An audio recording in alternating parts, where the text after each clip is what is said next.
9.1 question number 1 done. Recall that two circles are congruent if they have the same radii. Prove that equal chords of the congruent circles obtains equal angles at their centers. Ma'am ये question हमें क्या कहना चाहता है जरा हमें बता दो। तो जरा सा आपको बता देती हूँ फिर अच्छे से करेंगे सॉल्व। ठीक है, क्वेश्चन हमें क्या कह रहा है, कहता है कि रिकॉल करो, ध्यान दो, पहले की बात सोचो।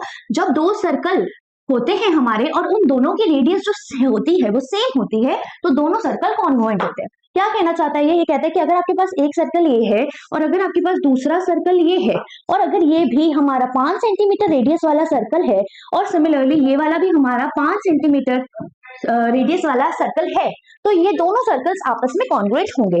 मैम कॉन्ग्रुएंट का मतलब क्या होता है यार, अगर आपको ट्राइंगल्स चैप्टर पढ़ना है तो मेरी वीडियो देख लेना, बिल्कुल बढ़िया तरीके से समझाया हुआ है। बट यहाँ पे भी बता देती हूँ कि ट्राइंगल जो कॉन्ग्रुएंसी है या शब्द कॉन्ग्रुएंट है वो क्या है। तो कॉन्ग्रुएंट का मतलब क्या होता है, कोई ऐसी चीज जो बिल्कुल सेम साइज की हो और सेम शेप की हो। ठीक है, तो जो दो चीजें आपस में सेम साइज और सेम शेप की होती हैं तो उसे हम कॉन्ग्रुएंट बोल देते हैं। कॉन्ग्रुएंट का असली मतलब क्या हो गया, जब आपके पास दो चीजें हैं और वो दोनों एक दूसरे को ढक लेती हैं, पूरी तरह कवर अप कर लेती हैं, तो हम उसे कॉन्ग्रुएंट बोल देते हैं। फॉर एग्जाम्पल मेरा एक हाथ ये और मेरा दूसरा हाथ ये। ठीक है, अगर मैंने इन दोनों को एक के ऊपर एक रखा तो अब आपको मेरा पीछे वाला हाथ नजर नहीं आ रहा और अगर आप यहां से देखते हो तो मेरा दूसरा पीछे वाला हाथ नजर नहीं आ रहा। दैट मीन्स इन दोनों हाथों ने एक दूसरे को पूरी तरह से ढक लिया है।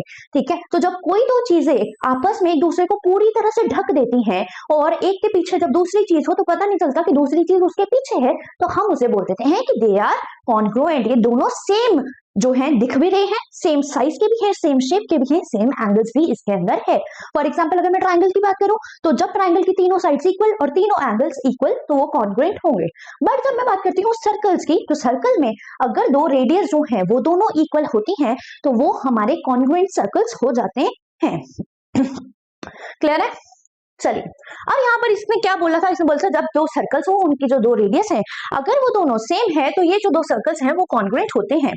अब इसने क्या बोला, इसने बोला कहता है prove that equal chords of congruent circles subtends equal angle at the centre. अब इसने बोला कि आपके पास जो दो सर्कल हैं वो दोनों कॉन्ग्रुएंट है, मतलब उन दोनों की जो रेडियस है वो सेम है। ठीक है, तो prove that equal chords of congruent circle, मतलब दोनों सर्कल की रेडियस जो है वो आपको इक्वल गिवन दी हुई है। और इसने बोला कि जो इक्वल कॉर्ड्स है उनकी मतलब उसके ऊपर जो इन दोनों में जो कॉर्ड बनी है वो भी इक्वल है। ठीक है, हमें बताना है कि ये जो दो कॉर्ड्स हैं ये अपने अपने सेंटर पर जो एंगल बनाएंगी वो इक्वल होगा। तो मैम कॉर्ड क्या होता है, कॉर्ड ये चीज होती है, फॉर एग्जांपल आपके पास एक सर्कल है, सर्कल में अगर आपका सर्कमफेरेंस पे क्या हो रही है, मतलब एक लाइन आ रही है जो सर्कमफेरेंस को 2 पॉइंट पे टच कर रही है तो वो आपकी कॉर्ड होगी। क्या मैम डायमीटर भी कॉर्ड होती है? Yes, diameter is also chord. क्यों? क्योंकि ये भी सर्कमफेरेंस को 2 बार टच कर रही है एट 2 डिफरेंट पॉइंट्स, है ना। क्या मैम ये कॉर्ड होगी? Yes, obviously this is also a cord. क्यों है कॉर्ड? क्योंकि ये भी सर्कमफेरेंस को 2 जगह टच कर रही है ना। तो कॉर्ड क्या होता है ये समझ आ गया। ठीक है, अब हमें जब पता है सारी चीजें, हमें समझ आ गई किस शब्द का क्या मतलब है, तो अब हम इजीली कर सकते हैं।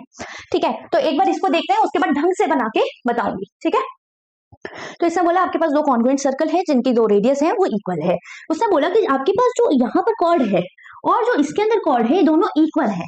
इक्वल है मतलब मान लो अगर ये 10 सेंटीमीटर की थी तो ये भी 10 सेंटीमीटर की होगी, है ना, होगी ना। तो अब ये आपको क्या बोल रहा है, ये बोल रहा है कि अगर ये कॉर्ड एंगल बनाती है सेंटर पे और ये वाली कॉर्ड भी अगर अपने सेंटर पे एंगल बनाती है तो ये जो इन्होंने एंगल बनाया है, ठीक है, ये जो इन्होंने एंगल बनाया है अपने सेंटर पर, ये एंगल इक्वल है। We have to prove this angle made by the equal chords of the congruent circle are equal. ठीक है, angle made by the two equal chords, ठीक है, of the congruent circles are also equal. ठीक है, eight the centre. चलिए अब question समझ आ गया, अब अच्छे से इसको हम कर लेते हैं।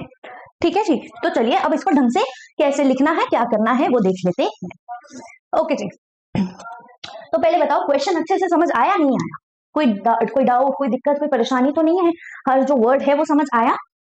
ओके, चलिए देखते हैं। तो पहले हम अपने जो है शेप बना लेते हैं। तो हमें बनाना है सर्कल। ठीक है, तो एक सर्कल मैंने ये बना लिया और दूसरा सर्कल मैंने ये बना लिया। ठीक है, अब मेरे पास तो जो है वो नहीं है, क्या नहीं है भाई मेरे पास, अबे यार कंपास और क्या, है ना। तो कंपास मेरे पास नहीं है, आप अपने हिसाब से अपने मेजरमेंट का जो भी है रेडियस बना लेना, सेम मेजरमेंट का। तो भाई इसने बोला कि आपके पास एक सर्कल है और मान लो उसमें एक कॉर्ड है ये, ठीक है। मान लो दूसरे सर्कल में जो दूसरी कॉर्ड है, मान लो वो ये है, ठीक है, क्योंकि सब सेम सेम से करवाते हैं, बच्चा कंफ्यूज किया, इसमें मजा ही नहीं आया, पता ही नहीं चला कैसे, तो मैंने कुछ इस तरह से अपने दो सर्कल बना दिए, but what I know is that there radius is same, ठीक है, मुझे पता उनकी रेडियस सेम है। हमें क्या बताना था, हमें बताना था कि वो एंगल जो बनाते हैं अपने सेंटर पे वो इक्वल होता है। तो मान लो इसका सेंटर कहीं यहां पर है, ठीक है, और सिमिलरली इसका सेंटर जो होगा, अरे यार ठीक है, वो कहीं इस तरफ होगा, है ना, ऐसे ही होगा, कुछ होगा ना। तो इसको यार सबसे पहले तो नेमिंग कर देते हैं, ठीक है। तो भाई मान लो कि भाई ये मेरा सेंटर O है और ये मेरा सेंटर है O डैश। अगर O डैश वगैरह समझ नहीं आता, अपनी मर्जी से लिखो यार, जो लिखना है, M लिखना है, P लिखना है, Q लिखना है, कुछ भी लिखो, बस क्वेश्चन करो बढ़िया तरीके से।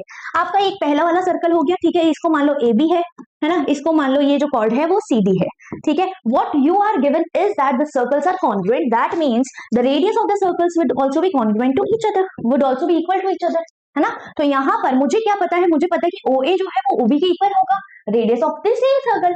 सिमिलरली CO जो है वो OD के इक्वल होगा, why, radius of the same circles, ठीक है, बट सेम सर्कल, बट ये दोनों कॉन्ग्रुएंट है, तो इन इसकी अगर रेडियस 5 है तो इसकी भी 5 होगी, इसकी भी 5 होगी और इसकी भी 5 होगी, है ना। चलिए अब मैं इसे रब कर रही हूँ, ठीक है, और अब ढंग से इसे लिख लेते हैं। अबे भाई हट जा, चलो ठीक है, लिख लें अब अच्छे से, फिगर हमारी ये बन गई। चलिए अब अच्छे से लिखते हैं। ओके जी, तो पहले हम वही लिखेंगे गिवन टू प्रूव वगैरह, और उसके बाद प्रूव करेंगे। बट यार तुम एक चीज बताओ, तुम्हें प्रूव क्या करना है कि ये जो एंगल बना रही है सेंटर पे, ये इस एंगल के इक्वल हो, है ना, ये आपको प्रूव करना है, तो कर लेते हैं, ठीक है। अब ये O डैश बच्चों को समझ नहीं आएगा तो कुछ और ले लो, जैसे मैं M ले लेती हूँ, ठीक है, अब तो आ जाएगा अच्छे से। चलो ठीक है, तो हम लिखते हैं सबसे पहले गिवन। तो गिवन में भाई हमारे पास क्या गिवन है, that these two circles are congruent, ठीक है, the two circles are congruent, the two circles are congruent. तो कॉन्ग्रुएंट है, that means AM is equals to OC, है ना, मतलब दोनों के रेडियस जो है वो सेम होगी, ठीक है। ओके, गिवन हो गया। टू प्रूव मुझे क्या करना है, angle subtended by both the circles by the same और equal chords at the centre is also equal, ठीक है। तो मुझे प्रूव करना है कि एंगल AMB जो है वो इक्वल है एंगल COD के, ठीक है। यही हमें प्रूव करना था कि जो दो इक्वल कॉर्ड्स है उसने जो एंगल बनाए हैं सेंटर पे वो दोनों इक्वल है, ठीक है। ओके, अब आ जाते हैं अपने प्रूफ पे आ जाए। यार क्या करेंगे तुम खुद बताओ, दो आपको ट्रायंगल नजर आ रहे हैं, आपको एक चीज इक्वल करनी है, तो आप क्या करोगे, हम कॉन्ग्रुएंसी करेंगे और क्या करेंगे। तो जी हाँ, आप बिल्कुल सही कह रहे हैं, हम कॉन्ग्रुएंसी ही करेंगे। तो सबसे पहले तो हम लिखेंगे अपने ट्रायंगल्स, तो मैं लिख देती हूँ इन ट्रायंगल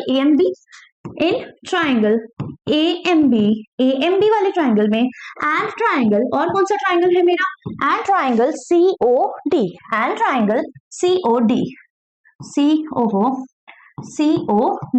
ठीक है, एंड ट्रायंगल COT।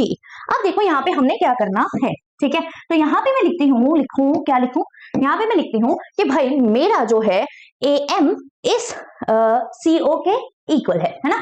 तो मैं लिखूंगी AM is equals to CO, why, radius of congruent circles, ठीक है, रेडियस ऑफ कॉन्ग्रुएंट सर्कल, ठीक है। देन सिमिलरली हमने क्या बोला, AM जो है वो OC के इक्वल है, ठीक है। अब मैं क्या बोलूंगी, अब मैं बोलूंगी MB जो है वो भी OD के इक्वल है, MB जो है वो भी OD के इक्वल है। तो मैंने यहाँ पे लिख दिया MB is also equals to OD, why, because radius of congruent circles are equal, है ना। डन। उसके बाद भाई मुझे एक चीज और गिवन थी और वो बहुत बहुत बहुत इंपॉर्टेंट है, वो था कि भाई ये जो AB है इस CD के इक्वल गिवन था हमें, है ना, कि अगर ये 10 सेंटीमीटर का तो ये भी 10 सेंटीमीटर का, ये 15 का तो ये भी 15 का। दैट मीन्स मैम आपने ब्लंडर कर दिया, आपने एक चीज नहीं लिखी, वेरी गुड। तो अब हम उसे लिखेंगे, ठीक है। तो हमें क्या लिखना था गिवन में कि दो सर्कल जो है वो कॉन्ग्रुएंट है, और हमें लिखना था कि AB जो है वो CD के इक्वल गिवन थी, है ना, हमें बोला था इक्वल कॉर्ड्स है, ठीक है। तो अब मैं लिख दूंगी AB जो है वो CD के इक्वल है, ठीक है, इक्वल कॉर्ड्स हैं, ठीक है। और साथ में दोबारा से ब्रैकेट लगा के लिख दूंगी गिवन है ये मेरे क्वेश्चन में, है ना, it is given in my question, ठीक है, तो ये हमारे क्वेश्चन में गिवन था। अब भाई कॉन्ग्रुएंसी आराम से लग जाएगी, क्या हो गया, साइड साइड साइड, है ना, देखो AM side, MB side, AB side, CO side, OD side और CDB side, that means by SSS congruency criteria, by SSS congruency criteria, these two triangles are congruent, these two triangles are congruent by SSS congruency criteria। ठीक है, तो मेरे दो triangle, मेरे कौन से दो प्यारे प्यारे ट्राइंगल है, ट्राइंगल AMB है और ट्राइंगल COD है। तो triangle AMB is congruent to triangle COD, is congruent to triangle COD। ठीक है, किससे हुआ, SSS congruency से हुआ। अच्छा जी मैम आपने इन दोनों को कॉन्ग्रुएंट प्रूव किया, बट क्यों किया, क्योंकि मुझे यही प्रूव करना था। क्या मुझे कॉन्ग्रुएंट प्रूव करना था? ना ना ना ना ना, मुझे प्रूव करना था इन दोनों ने जो एंगल बनाया है सेंटर पे वो दोनों इक्वल है ना, तो मुझे यही प्रूव करना था। तो हाँ जी, अगर मैंने ये दोनों ट्राइंगल कॉन्ग्रुएंट प्रूव कर दिए तो बाय CPCT, आप सभी का फेवरेट हथियार है ना, CPCT से क्या हो जाएगा, ये एंगल इस एंगल के इक्वल हो जाएगा, है ना।